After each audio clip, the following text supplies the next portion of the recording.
I don't care who you think you are. You need to leave my store right now or I will call the security to kick you out." The voice echoed through the pristine Beverly Hills jewelry store as 42-year-old Diana Mitchell, the black woman, stood face-to-face with store manager Patricia Whitman. Diana's hands trembled with barely contained rage, her navy blazer perfectly pressed despite the chaos erupting around her. Diana's eyes blazed with an intensity that made everyone in the store freeze.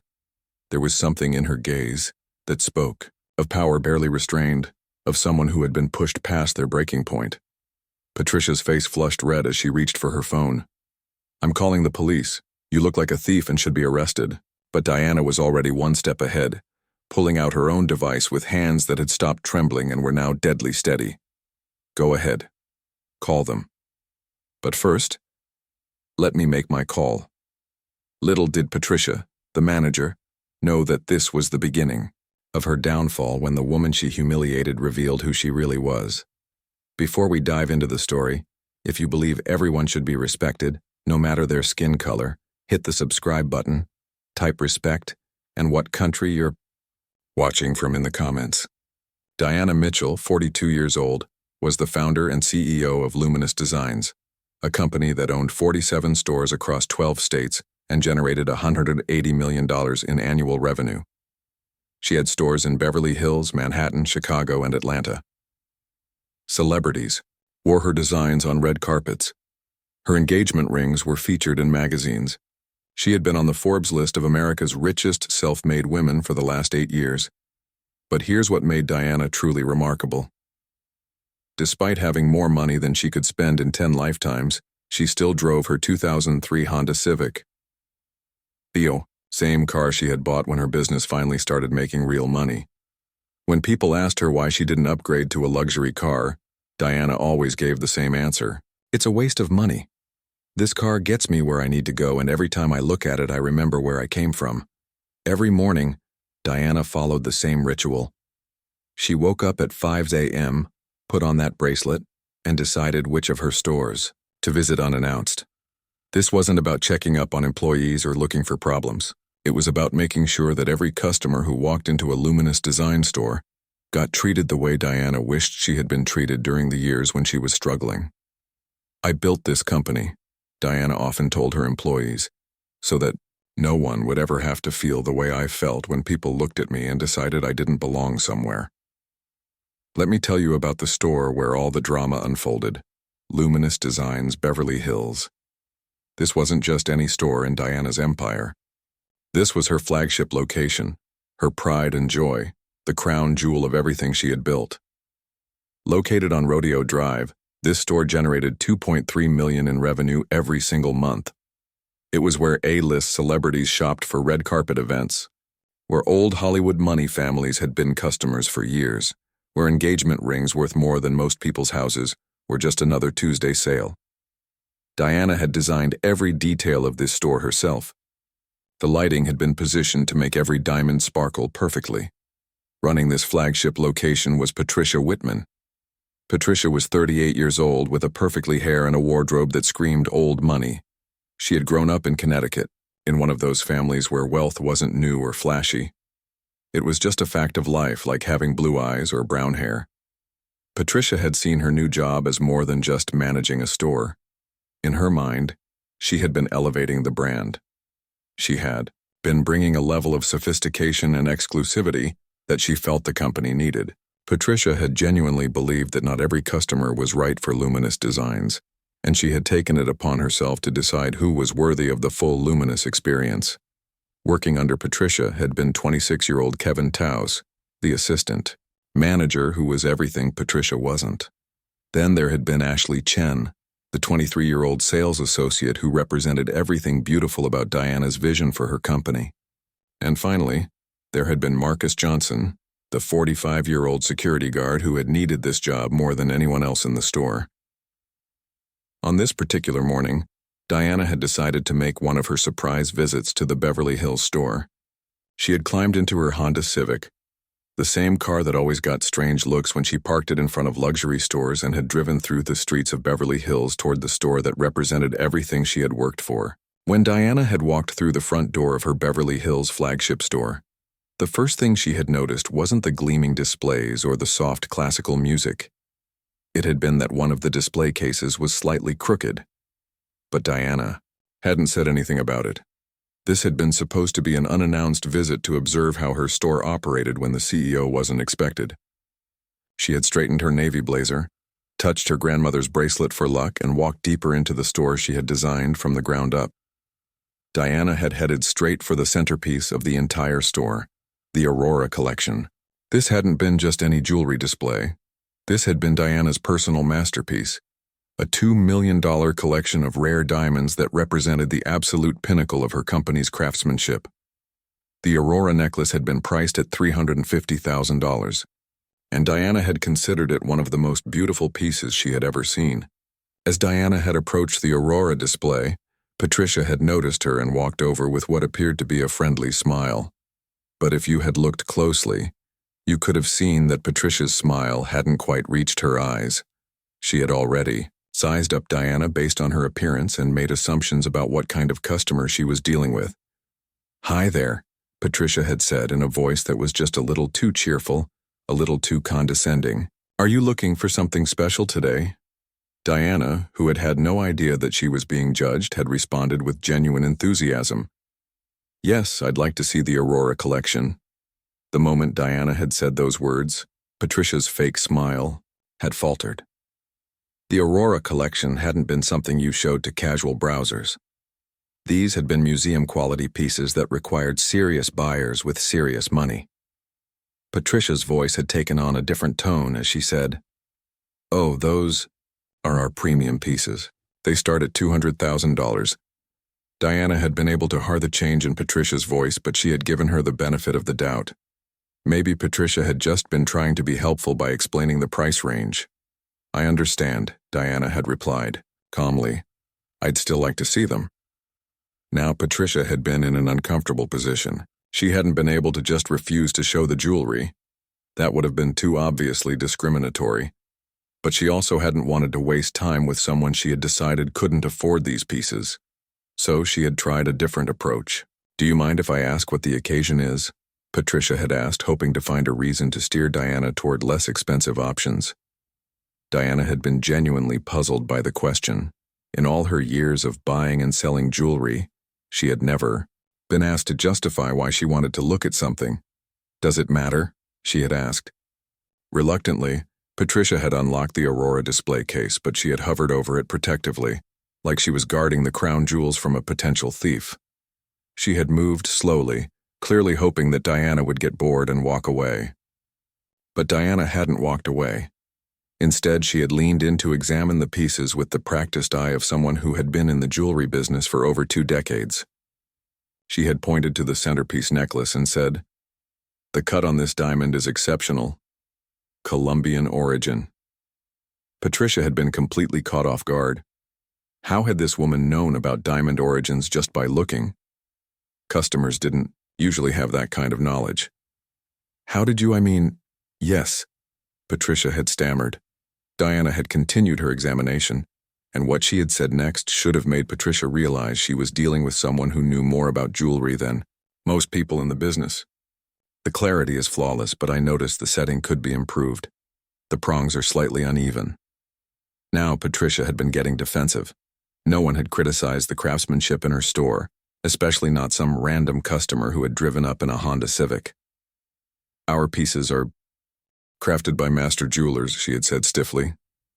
Diana, still trying to be diplomatic, had replied, "I'm sure they are. I'm just very particular about quality."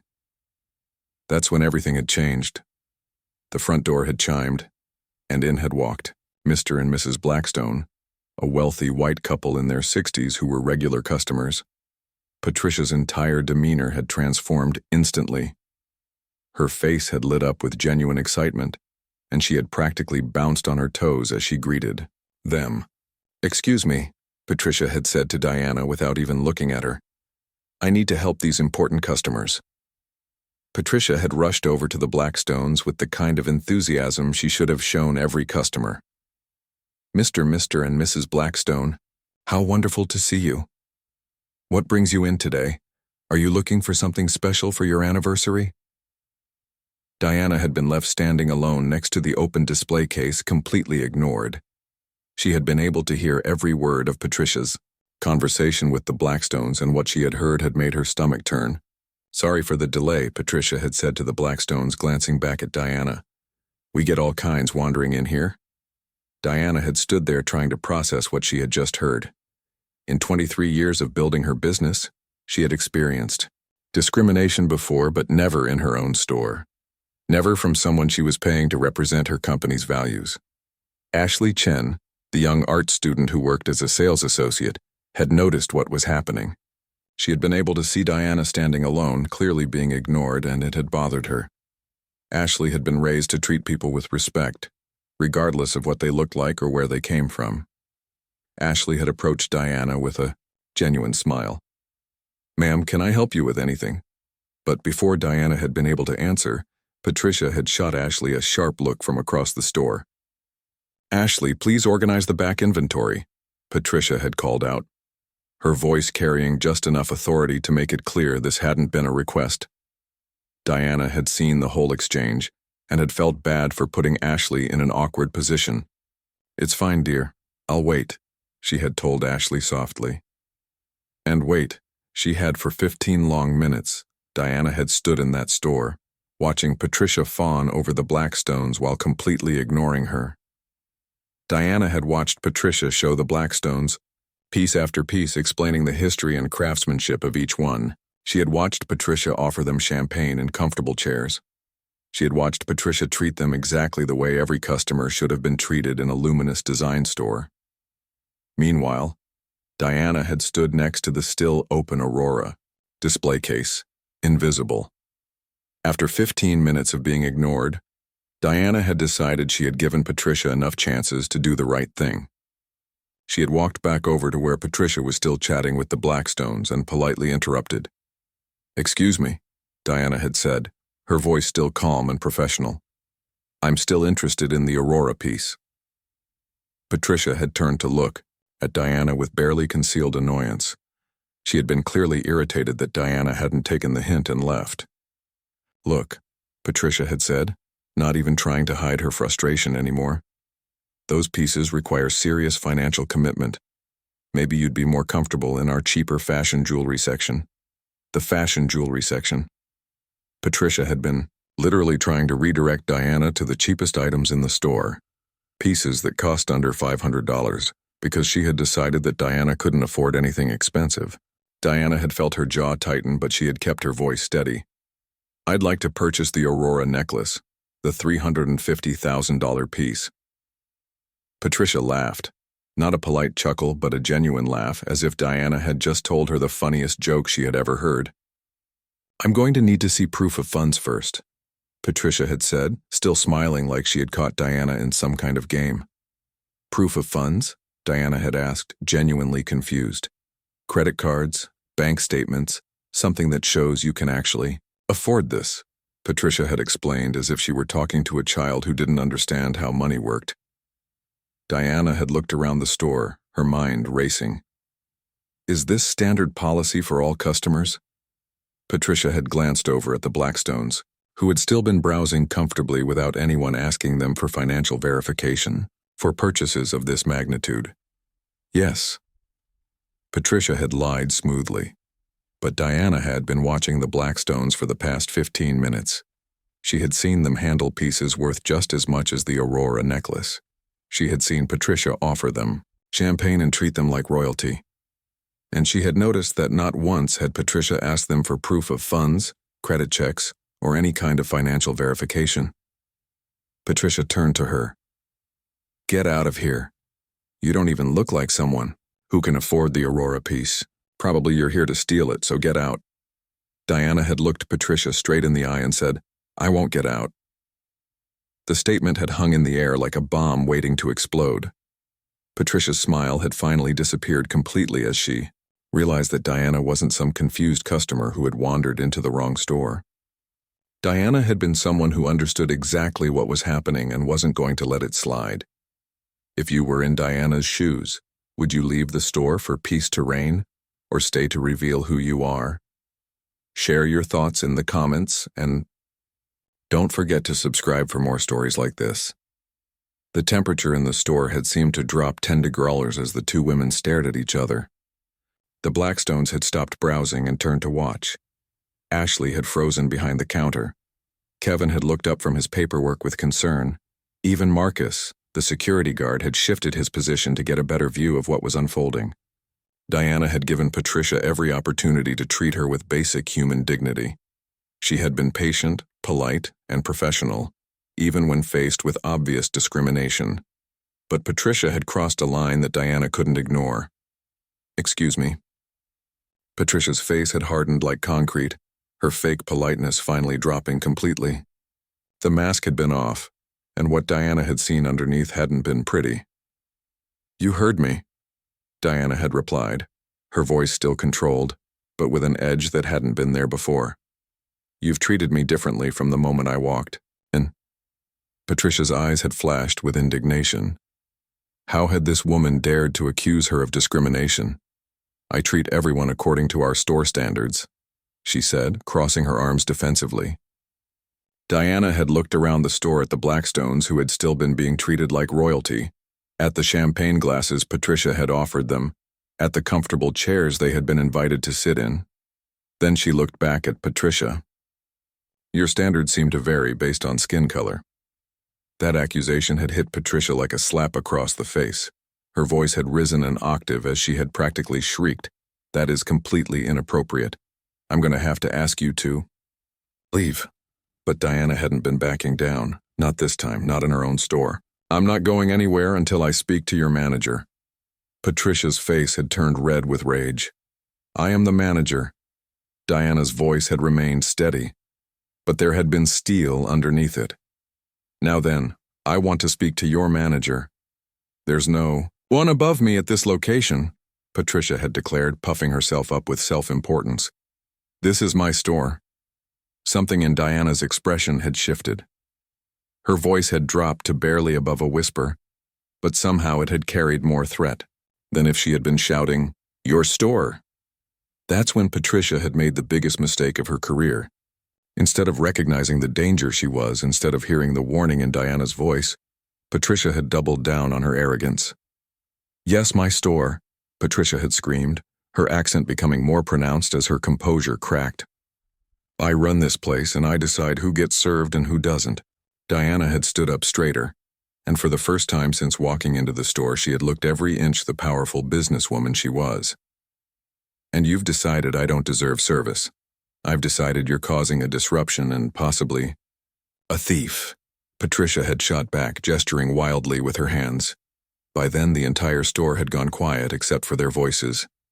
The Blackstones had stopped pretending to browse and had been openly staring at the confrontation. Other customers had pulled out their phones and had been recording everything. Ashley had stood frozen behind the counter, her hand covering her mouth in shock. Even the soft classical music hadn't been able to mask the tension that had filled the air. Kevin Torres, the assistant manager who had been watching this disaster unfold, had finally tried to step in. His business school training had told him that this situation had been spiraling out of control and had needed to be de-escalated immediately. "Patricia, maybe we should," Kevin had started, his voice diplomatic and calm, but Patricia had whirled on him like a wild animal. "Kevin, stay out of this," she screamed, pointing her finger at him accusingly. Then she had turned to Marcus, the security guard. "Marcus, escort this woman out." "Ma'am, are you sure?" Marcus had said carefully, looking between